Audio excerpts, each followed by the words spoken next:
All right, guys. It's a bit hard for me to talk about this because I'm not a very expressive person, and it's hard to put your embarrassments out on the internet. But as a business owner, I have to say that sometimes it can be really hard to deal with certain people.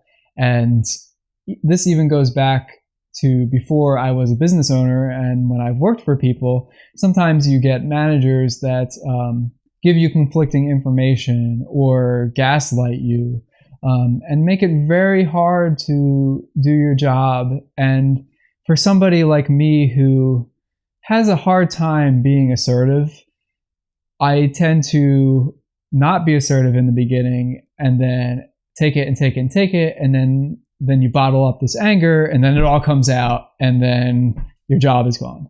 So, it's something I'm trying to work on, but it's just a very difficult thing to do, and I'm sure other managers actually have the same issue. So I want to give you a little story time, and this actually has to do with a different company than my main business, which is Bedtime Bob.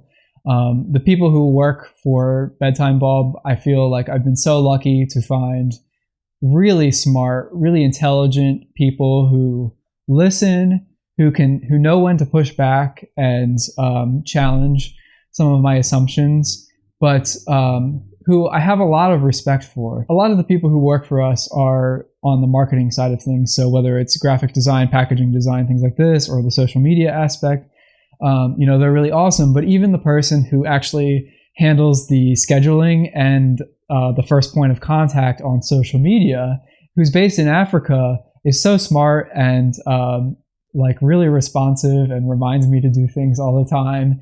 And it's like a joy working with these people. It's a joy to hire the right people, even if sometimes they're more expensive, because the management costs so much better. But I do want to talk about the situation I had in another business besides Bedtime Bob that I'm starting up with a friend. And we perhaps prematurely decided to hire a salesperson to engage with leads.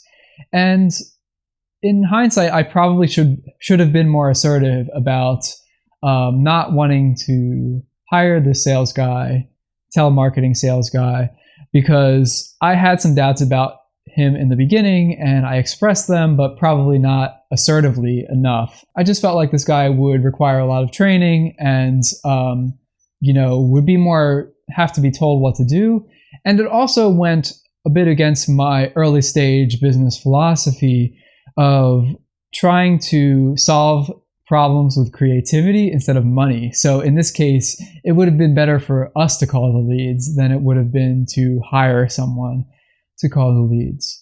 Anyway, this guy was supposed to call these leads after a 1 to 2 week training period, and we started onboarding the guy, and it was fine in the beginning.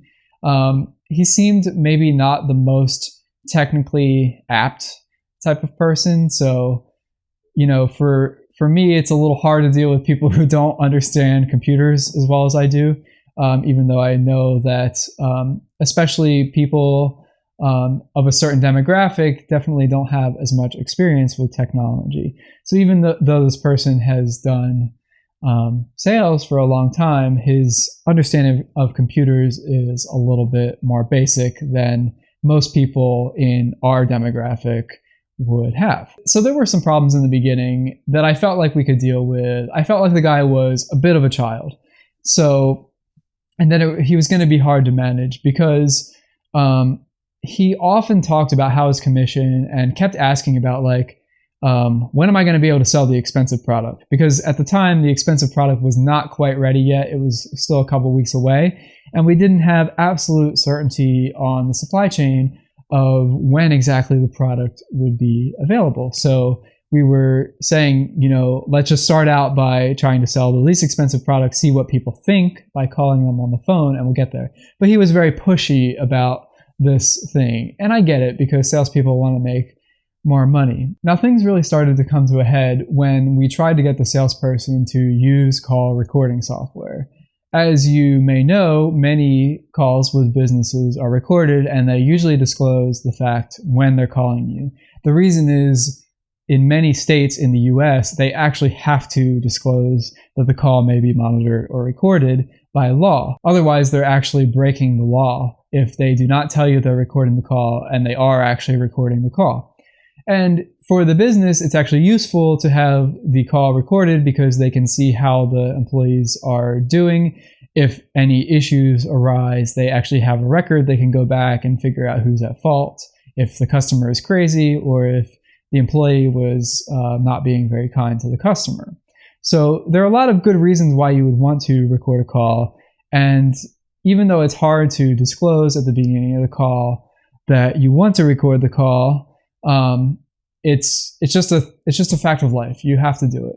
But this telemarketing professional who had apparently been working for 25 years said that he's never recorded calls and he won't start now. Not in no way, no how will I record phone calls is basically what he said. And that was very off-putting to me because it's like, shouldn't somebody who supposedly has a lot of telemarketing experience be comfortable with the fact of somebody's going to want the call recorded, especially for those early calls, because we know that you don't have as much of an understanding of the product as we do. And we want to make sure what you're saying is accurate so that we end up having a better customer experience. So for the salesperson's existing call recording infrastructure, he said that it actually did not support call recording, although I believe he was using Google Voice, which to my knowledge actually does support call recording, although he didn't know that and we didn't think of that at the time. So anyway, we decided that this guy is going to have to get some kind of new phone software for his computer so that we can record calls. And he said that he would start looking into it himself, but we also started looking into it. And we found a pretty nice piece of software called OpenPhone, which has a really nice user interface, makes it really easy to enter or copy and paste numbers, and you can record phone calls even automatically. So it was kind of like the best of all worlds, and it didn't cost a lot of money. So it was great because it was like, here, you can use this software, and we have total control over the accounts. And it makes it very easy to record calls and make calls with people. So everything seemed fine, and we sent the user login information to the agent, and he had an issue, a technical issue with the software where the controls for the recording weren't showing up. So I don't know how much time he spent futzing around with the call recording controls, but it could have been anything from 5 minutes to a couple hours. But he told us that it's like, here's the issue we're having, and it doesn't work. I'm going to go find my own call recording software. But when I had tested it on my computer, it worked just fine. So, clearly there may have been a way for us to actually go in and fix the software for him. So he didn't really seem to be too keen on reaching out to the support of OpenPhone himself, so I decided to do it for him and to get the OpenPhone people in contact with him. And I said, here, all you have to do is engage with these people and they should be able to help you figure out the problem, or at least we're going to try to figure out the problem, right? But he says, already tried that, not going to do it. And I could see his log with the customer service agent. He never sent a single message to the customer service agent. So he never tried, other than maybe some poking around on the computer. He never tried to engage with the customer support people to work out his problem. It was Wednesday morning. He had tried the software on Tuesday night. Wednesday morning rolls around, and we're supposed to have an early morning meeting to discuss everything for the day and continue the training process. Well, first he decides to cancel the meeting without giving a reason. And then we find out that he's actually bringing in his own IT person to set up a call recording infrastructure for himself. And I was thinking, like, wait a minute, we just gave him the software that should work. We just have to try to figure it out. So I called him on the phone. And when I called the salesman, it was a pretty weird response I got from him, because he said that he was on the line with another person who was trying to help him. Can we talk later? Can I call you back? I really can't talk right now. And I pretty firmly said, no, I really need you to talk to me right now because I want to help you fix the open phone issue. And he immediately went into this diatribe of, you told me we need to record calls no matter what, and that's what I'm doing here, and you guys are wasting my time and not communicating consistently. And I was like, let's call him Fred. I was like, Fred, please let me, and then he would just immediately interrupt me. And this happened 3 or 4 times. Like, Fred, I'm trying to help, and he wouldn't let me get in more than 3 words. So it was just the same repetitive, this is ridiculous. I'm doing this on my own dime. I'm spending way more time than I thought it would take to set up this project. I want to make money now. So, maybe I was not assertive enough about this guy in the beginning, but I was pretty angry at this point.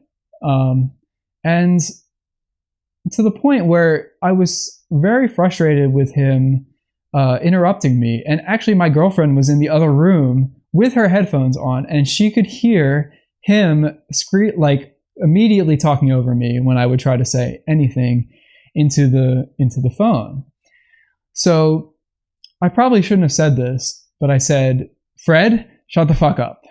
Because I was angry, I was like, why don't you listen to me? I really believe in giving employees a lot of freedom over how they do their work, but this guy was, not following a lot of directions in other places and was becoming very hard to deal with. And as much as I hate micromanaging, I felt like I had to, put this guy in line. There may have also been an age component to this, because this guy, I think, was probably in his late 40s or early 50s. And, I talk a little faster. I think my voice is probably a tad higher. And I think that this, there's like an element of ageism here, where he thinks because he's older, he's better and smarter and he's right. So it's tough to deal with. But anyway, I told the guy to shut the F up. And that didn't go over so well, obviously, because he was like, oh, so this is how it is? You don't talk to me like that. F you. And hung up the phone. So anyway, I tried calling him a few times, and of course he didn't answer. And then he also blocked me, because the phone rings and then it only rings one time and goes immediately to voicemail. And then I tried sending a text message like, please call back. I'm trying to help you. And then nothing.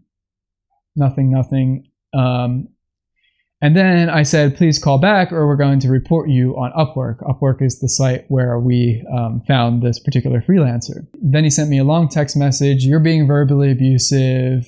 I'm the one reporting you to Upwork.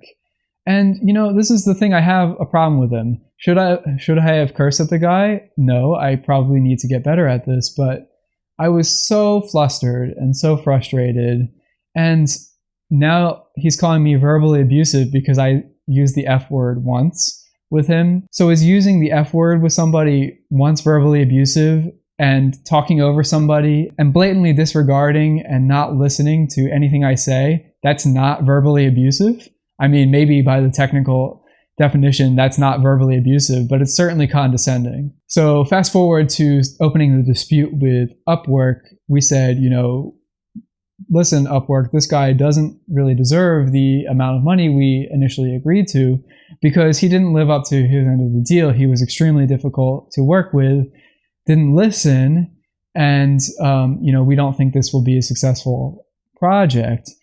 And we suggested that we would pay him for the amount of time that he had worked for us so far, about $20 per hour. We estimated that he had worked about 30 hours for us, so we were looking to pay him $600. Keep in mind, we would have paid him $3,600 a month for the sales contract if he was performing well, and potentially even higher on commission if he was really doing well. So, $600 was a bit of a pay cut, obviously, but we thought that that was fair because we were paying him $20 an hour for his time. But of course, he counters with, oh, well, they're verbally abusive and, the emotional distress that was caused So they need to pay me more like $3,100. So maybe here at this point, we probably should have tried to settle at like $1,000 to $1,500. But we still said, like, this guy's taking us for a ride. So we're like, no, we're not going to pay that. We're going to pay $600. Well, when Upwork sees that the two parties disagree, they actually will not intermediate. They will send you directly into binding arbitration if all three parties agree. So Upwork will pay a third of the arbitration fee. You'll pay a third of the arbitration fee. And then the person who disagrees with you will also pay a third.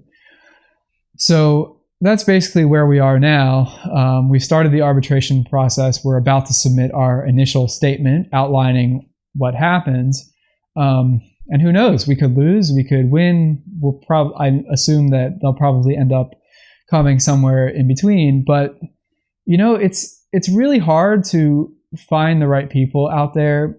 So part of it is on me to try to get better at being more assertive in the beginning, which has been really a challenge for me, but I think I've gotten better at it.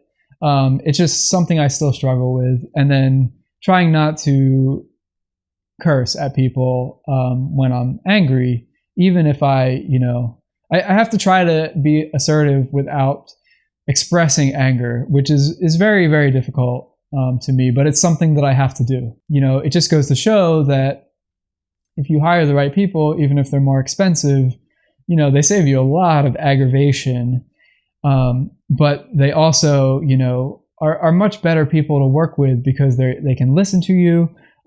They can push back where needed, but in a respectful way, which is really what I want in a company. Even if we get into some kind of argument, it's a respectful argument about why we should do something some way. So even when you're a small business and you don't have a lot of money to spend, and you can only afford contractors, you still probably want to go with some of the better known contractors, and or B, spend more time on the hiring process so you can really vet these people up front so you know what the situation is going to be like when it eventually comes down to actually working with the people. So you prevent this kind of problem from even happening in the first place.